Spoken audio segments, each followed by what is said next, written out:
നമ്മൾക്കേ ഒരു നാടകം ചെയ്യാന്ന് പറഞ്ഞ് ഇങ്ങനെ നിൽക്കണേണ്. അപ്പം എന്താ കാര്യം എന്ന് വെച്ച് കഴിഞ്ഞാൽ, നീ മിമിക്രി മോണാക്റ്റും നാടകമൊക്കെ കാണിക്കുമല്ല, നീ ഒരു നാടകം എഴുത്, നമുക്ക് ഈ അസോസിയേഷനിലേ ഒരു നാടകം കളിക്കാന്ന് പറഞ്ഞു. അങ്ങനെ നമ്മൾ കുറേ പെൺപിള്ളേരൊക്കെ ഉണ്ട്, ഞങ്ങൾ ഫ്രണ്ട്സ്, ഭയങ്കര തിക്ക് ഫ്രണ്ട്സാണ്. എല്ലാവരും കൂടി വന്ന് നാടകമൊക്കെ, അങ്ങനെ ഞാൻ നാടകമൊക്കെ എഴുതി. എന്നെ പൊക്കി തന്നല്ല, ഞാൻ നല്ലോണം നാടകമൊക്കെ ഇരുന്ന് എഴുതി. അവിടെ നാടകമൊക്കെ എഴുതി കഴിഞ്ഞിട്ട് ഞങ്ങൾ നാടകം കളിക്കാൻ വന്നു കഴിഞ്ഞപ്പോഴേക്കും മെയിൻ റോൾ ആരും ചെയ്യൂല.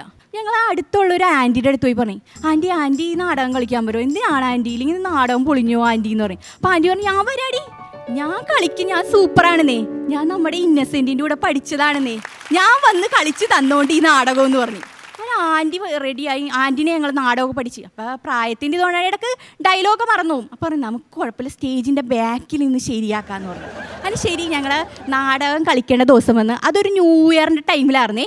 ഈ ന്യൂ ഇയറിൻ്റെ ടൈമിൽ ആൻറ്റിയുടെ ഹസ്ബൻഡ് അങ്കിൾ കുറച്ചൊക്കെ അടിച്ചായിരുന്നു. അപ്പോൾ എൻ്റെ ഒരു സ്നേഹത്തിൻ്റെ പേരിൽ ആൻറ്റിക്കും കുറച്ച് കൊടുത്തായിരുന്നു.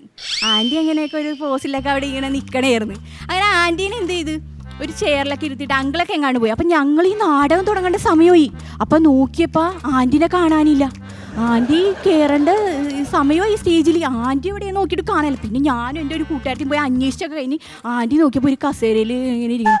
ആൻറ്റി എന്താണ്, നാടകം കളിക്കാൻ നേരമായി, വാ വന്ന് കളിക്കാൻ ആൻറ്റി, വാ എന്ന് പറഞ്ഞു. അപ്പോൾ ആൻറ്റി പറഞ്ഞു, ഞാൻ ചെയ്തോണ്ട്, ഞാൻ സൂപ്പർ, ഞാൻ വന്ന് ചെയ്യൂ എന്നല്ലേ പറഞ്ഞത്. പിന്നെ ഒരു കണക്കിന് ഇങ്ങനെ പറഞ്ഞ ആളെ ഞങ്ങൾ താങ്ങിയൊക്കെ പിടിച്ചാണ് കൊണ്ടുവന്ന് ഇരുത്തി അവിടെ നിർത്തി നാടകത്തിന്.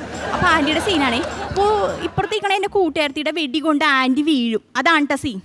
അപ്പോൾ കൂട്ടുകാരത്തി എന്നിട്ട് വീഴണം. അപ്പോൾ വെടി കൊണ്ട് വീഴണോ ആൻറ്റി അവിടെ ഇന്ന് പറയണേണ്, അയ്യോ ഞാൻ എന്നെ വെടിവെക്കാൻ സമ്മതിക്കൂല, ഞാൻ വീഴൂല എന്നല്ലേ പറയാം, വീഴൂല, വീഴത്തില്ലെന്ന് പറഞ്ഞാൽ ഞാൻ വീഴത്തില്ല. അപ്പം നിങ്ങൾ ഓർക്കണം, ഞാൻ ബാക്കിൽ നിന്ന് എൻ്റെ അവസ്ഥ നിങ്ങൾ മനസ്സിലാവും. ഈ പുള്ളിക്കാരത്തി എൻ്റെ നാടകം കൊളാക്കാൻ വന്നല്ലേ, മനഃപൂർവ്വം കൊളാക്കാൻ വന്നല്ലേ വിചാരിച്ചേട്ടാ, ഇങ്ങനെ പറയേണ്ട കാര്യമുണ്ട് ഈ സിറ്റുവേഷനിൽ വന്നു. ഉറപ്പായിട്ടും പലയിടത്തും പരിപാടിക്ക് പോകുമ്പം പലതരത്തിൽ, ചിലയിടത്ത് പൊളിഞ്ഞു പോകും, ചിലയിടത്ത് നമുക്ക് എന്തെങ്കിലുമൊക്കെ കിട്ടും. നമ്മുടെ ട്രൂപ്പിലെ തമിഴ് പാടുന്ന ഷൺമുഖൻ എന്ന് പറയുന്ന ഒരാളുണ്ട്. ട്രൂപ്പിൻ്റെ ഓണർ ഒരു ആൻ്റണി ചേട്ടനുണ്ട്.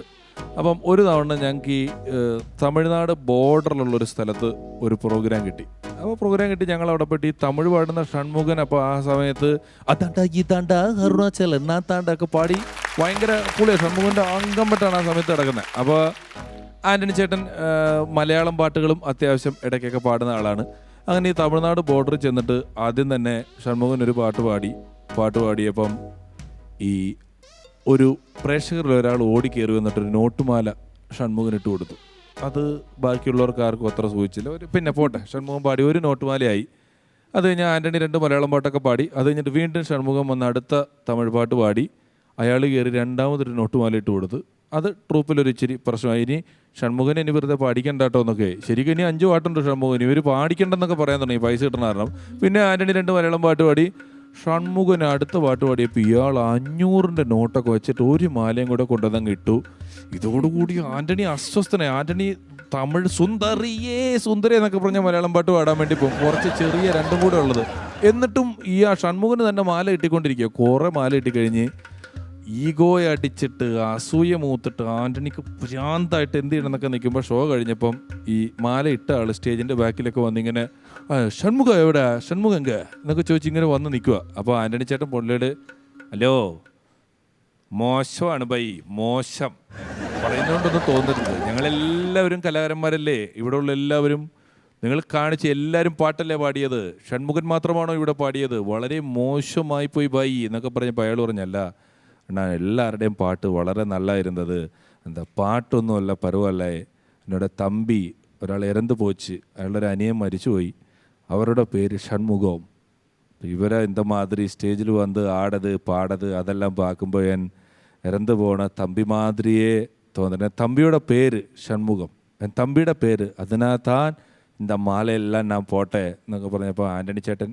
ഒരു സെക്കൻഡ് സൈലൻ്റായിട്ട് പുള്ളിയുടെ മുഖത്തേക്ക് നോക്കിയിട്ട് ആൻ്റണി ചേട്ടൻ പറയാം, എൻ്റെ പള്ളിയിലിട്ട പേര് ആൻ്റണി എന്നാണെങ്കിലും എന്നെ വീട്ടിൽ വിളിക്കണത് ഷൺമുഖൻ എന്നാണ്. ഈ ആന്റി കാണിക്കണം അപ്പൊ ശരിയല്ല, എന്താണ് ഈ കാണിക്കണത്, നാടകം കൊളാക്കണല്ലേ. അങ്ങനെ ഞാൻ ഈ ആന്റീനെ അവിടെ ഒരു മൂലക്ക് കിടത്തി. അപ്പൊ നിങ്ങൾ വിചാരിക്കണം ഈ നാടകം കഴിയണവരെ ആന്റി അവിടെ മരിച്ചു കിടക്കണം. അപ്പം അടുത്ത സീനൊക്കെ നടന്നുകൊണ്ടിരിക്കണേണ്. അപ്പം ഈ ആൻറ്റിയുടെ ഈ മരുമോളും അവരെ അച്ഛനും അമ്മയൊക്കെ വന്ന് ന്യൂ ഇയർ അല്ലേ ആഘോഷിക്കാൻ വേണ്ടി വന്നതാണ്. അപ്പം ഈ ആൻറ്റീനെ സ്റ്റേജിലൊന്നും കാണില്ല. അപ്പോൾ പരിപാടിയൊക്കെ കഴിഞ്ഞ് പോയിട്ടുണ്ടാവും എന്ന് ഓർത്ത് അവരവിടെ നിന്ന് അമ്മച്ചേ അമ്മച്ചേ എന്നൊക്കെ പറഞ്ഞ് പേരെടുത്ത് വിളിച്ച്. ഈ പുള്ളിക്കാരത്തി അവിടെ മരിച്ചു കിടക്കണം, അവിടത്ത് കിടന്നിട്ട് വിളിച്ചു പറയണേ, എടി മോളെ ഞാനിവിടെ ഉണ്ടെന്ന്. ഞങ്ങളുടെ അവിടെ ഒരു നാടകക്കാർ വന്നു. അപ്പോൾ ഇപ്പം ഈ ഫോട്ടോ ഒക്കെ എടുക്കാൻ രസമായിട്ടൊക്കെ എല്ലാവരും ഫോട്ടോ എടുക്കുമല്ലോ, ഓരോ വേഷം കെട്ടി നിൽക്കുന്നവരുടെ കൂടെ. അപ്പം ഈ അമ്പലത്തിൽ നാടകത്തിനൊക്കെ വന്നിട്ട് അതിൽ ഒരാൾ അക്ബർ ചക്രവർത്തിയുടെ വേഷം കെട്ടി ഇങ്ങനെ ഒരു പൂവൊക്കെ ഉള്ളൊരു സാധനമൊക്കെ ഇട്ട് കാക്കിയൊക്കെ ഇട്ട് മറ്റേ രാജാപാർട്ടി ഡ്രസ്സൊക്കെ ഇട്ട് സ്റ്റേജിൻ്റെ ബാക്കിൽ കസേര ഇട്ട് ഇങ്ങനെ ഇരിക്കുക. ഒരു 20 മിനിറ്റും കൂടെ കഴിഞ്ഞാൽ നാടകം തുടങ്ങും. അപ്പോൾ പുള്ളി ഇങ്ങനെ ഇരിക്കുമ്പം ഈ കർട്ടൻ മാറ്റിയിട്ട് ആൾക്കാരിങ്ങനെ നോക്കുമ്പോൾ പുള്ളിക്ക് കുറച്ചൊരു നോക്കാൻ വന്നതിൻ്റെ ഒരു സന്തോഷത്തിൽ പുള്ളി ചെറിയ ചക്രവർത്തിയുടെ സെറ്റപ്പൊക്കെ പിടിക്കാൻ തുടങ്ങി, ഇങ്ങനെ അനുഗ്രഹമൊക്കെ കൊടുക്കാൻ തുടങ്ങി. പുള്ളി ഇങ്ങനെ ഇരുന്നു. കുറച്ച് കഴിഞ്ഞപ്പോഴത്തേക്ക് അതിലൊരാൾ കമ്മിറ്റിയിലെ ഒരു സെക്രട്ടറി പതുക്കെ ചോദിച്ചു, നമുക്കേ പുള്ളിയുടെ കൂടെ ഒരു സെൽഫി എടുക്കാൻ പറ്റുമോ എന്ന് ചോദിച്ചു. ഉടനെ അയാൾ എന്താ ചോദിച്ചതെന്ന് ചോദിച്ചു. ഉടനെ ഈ ആൾ തന്നെ ആ പുള്ളിയുടെ കൂടെ സെൽഫി എടുക്കാനാ കഥാപാത്രമായിട്ടിരിക്കുകയാണ്, ഞാൻ നാടകം കഴിഞ്ഞിട്ട് വേണമെങ്കിൽ പുള്ളിയുടെ കൂടെ ഒരു സെൽഫി എടുക്കാം, അക്ബർ ചക്രവർത്തിയുടെ കൂടെ സെൽഫി എടുക്കാൻ പറ്റുമോ, പോകോ എന്ന് പറഞ്ഞ് വിട്ട്. പുള്ളി ശരി എന്തേലും അടിക്കുന്ന ഓർത്തു. നാടകം തുടങ്ങുന്നതിന് മുമ്പ് അവിടെ ഇരുന്നൊരു വിളക്കിന് തീ പിടിച്ചിട്ട് പുള്ളിയുടെ കാലങ്ങ് പൊള്ളി. ഇത്രയും പൊള്ളിയിട്ട് പൊള്ളി ഇരിക്കുമ്പോഴത്തേക്ക് എല്ലാവരും കൂടെ ഓടി വന്നിട്ട് പുള്ളിനെ ആശുപത്രി കൊണ്ടുപോവാ വന്നപ്പോൾ ഈ സെക്രട്ടറിക്കേ കാറുള്ളൂ. സെക്രട്ടറിയോട് പറഞ്ഞു, വിജയ ചെന്നാൽ കാർ എടുത്താൽ കഴിഞ്ഞപ്പോൾ പുള്ളി നോക്കിയപ്പോൾ ഈ പൊള്ളിയേക്കുന്നേ. ഉടനെ പുള്ളി നോക്കിയിട്ട്, ആ അക്ബർ ചക്രവർത്തിക്കാണോ പുള്ളിയേക്കണേ, കുതിരവണ്ടി വരട്ടെ എന്നിട്ട് പോയാൽ മതി, എൻ്റെ കാറിൽ കൊണ്ടുപോകാൻ പറ്റിയല്ലെന്ന്. അങ്ങനെ എൻ്റെ ചിരിയുടെ ചെറിയ കഥ ഇവിടെ അവസാനിപ്പിക്കുന്നതിന് വീണ്ടും കാണുന്നവരേക്കും ബൈ. ഗീതു, നാടകം പൊളിഞ്ഞല്ലേ? ഇവിടുത്തെ പരിപാടി പൊളിഞ്ഞില്ല. ഗീതുവിന് വലിയ എക്സ്പ്രഷൻസ് ഒക്കെയാണ്, നല്ല രസമുണ്ട്. കണ്ണിങ്ങനെ തുറന്നു പിടിക്കുന്നു, ചിരിക്കുന്നു, കാണിക്കുന്നു, ഓരോ ക്യാരക്ടേഴ്സിനെ പറയുന്നു, ഒന്ന് നോക്കുക കേട്ടോ ഞങ്ങളുടെ എന്നൊക്കെ പറഞ്ഞിട്ട് പറയുന്നതിനൊക്കെ നല്ല രസമായിരുന്നു. നല്ല പെർഫോമൻസ് ആയിരുന്നു കേട്ടോ, നല്ല രസമുണ്ടായിരുന്നു. ഈ പറഞ്ഞ പോലെ പറയുന്നത് എന്താണോ അതനുസരിച്ച് ഭയങ്കര എക്സ്പ്രസീവ് ആയിട്ടുള്ള ഫേസ് ആയിരുന്നു, നന്നായിട്ട് ചെയ്തു. ഗീതുവിന് ശരിക്കും കുറച്ച് നല്ല കഥകൾ, നല്ല സ്ക്രിപ്റ്റ് ഉണ്ടെങ്കിൽ ഗീതു ഗംഭീരമായിട്ട് പ്രസന്റ് ചെയ്യും. അല്ല, ഇത് പറഞ്ഞപ്പോൾ ഒരു കാര്യം ഓർത്തത്, ഞാൻ ഇപ്പൊ ചേട്ടൻ ഇങ്ങനെ പറഞ്ഞല്ല, കൈകാലുള്ളവളാണ് സാറേ, കോമഡി കാണിക്കുന്നവളാണ് സാറേ, ഒരു റോള് തന്നാൽ അഭിനയിക്കുന്നവളാണ് സാറേ, അമ്മോ അമ്മോ അമ്മോ അമ്മോ അമ്മോ. Anyway Geethu, you are A true performer. അപ്പോൾ നല്ല അഭിപ്രായങ്ങളാണ് കിട്ടിയിരിക്കുന്നത്. Keep it up. ആൻഡ് ഇതിലും ഗംഭീരമായ പെർഫോമൻസുമായിട്ട് ഈ വീതിയിൽ ഒരിക്കൽ കൂടി വരണം. Okay, thank you so much Geethu. All the best.